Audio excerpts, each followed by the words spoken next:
using the addressing mode, I'm going to specify the address for the operand which is specifically used in that instruction. So that is called as an addressing and addressing mode. So we have four ways of addressing mode. First way or nothing but implementation of variables and constant. Second one is indirect addressing. Third one index addressing. Fourth one relative addressing. So implementation of variables and constants, we have different types of, in the first way, we have different types of addressing mode. The very first addressing mode is register addressing mode. So in the register addressing mode, we are going to specify the address for the register operand. So register operand or nothing but in example they are given MOV, not MOVE, MOV R1 R2. So I'm going to specify the address for the register operand R1 and R2. And next one is absolute addressing. Absolute addressing is also called as a direct addressing, where I'm going to specify the address directly for the operand which is used in the instruction. So example,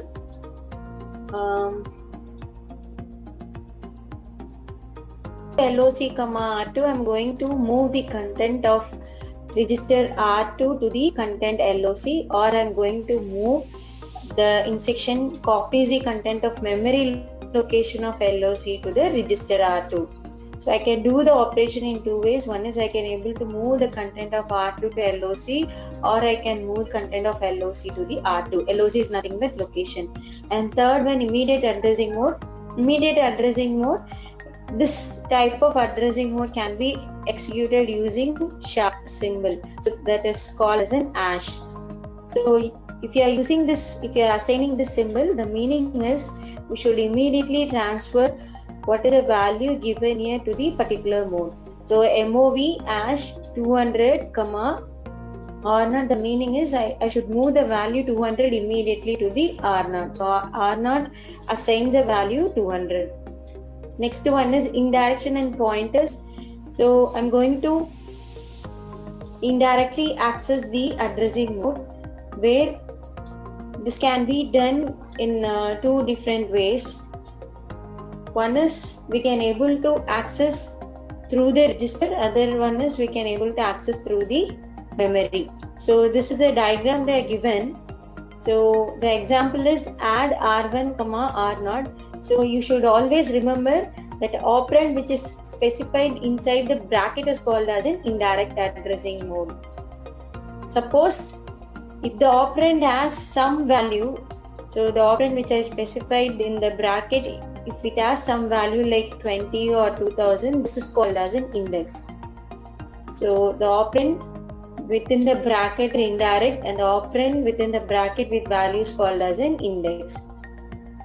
So this is, I said, we can able to do in two way. One is through the register, another one is through the memory. So add R1 comma R0. So which one I'm going to access directly?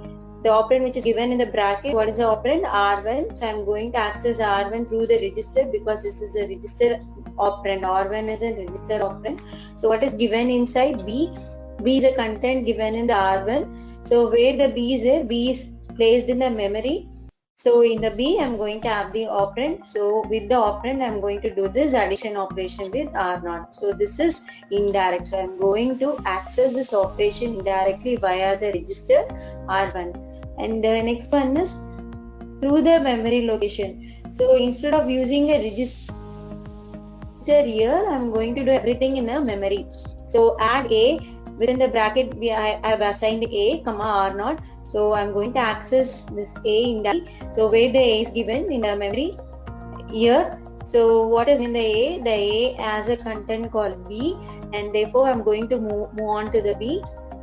So now I'm going to operand in B. I'm going to add this operand with the R0. So this is entirely I'm going to access through the memory location, and this diagram is I'm going to access through the general purpose register. So we can able to do the indirect addressing mode using the pointer. Pointer can be specified in two ways. One is asterisk, another one is ampersand. If you are specifying asterisk, it is called as an I'm going to access indirectly the value, or I'm going to assign the value. A equal to asterisk B, which is nothing but I'm going to assign the value of B to A, and as well as I can able to access a for both A and as well as B. So the meaning is A equal to asterisk B. I'm going to assign the value of B to A, and the same value can be accessed in A and as well as B. Another one is if I given as ampersand A equal to ampersand A, the meaning I'm going to assign the value which is specified in the address of B. So ampersand is nothing but address. If I am giving as A equal to ampersand B, I am going to access the content of B where it was located in the address of B. Okay.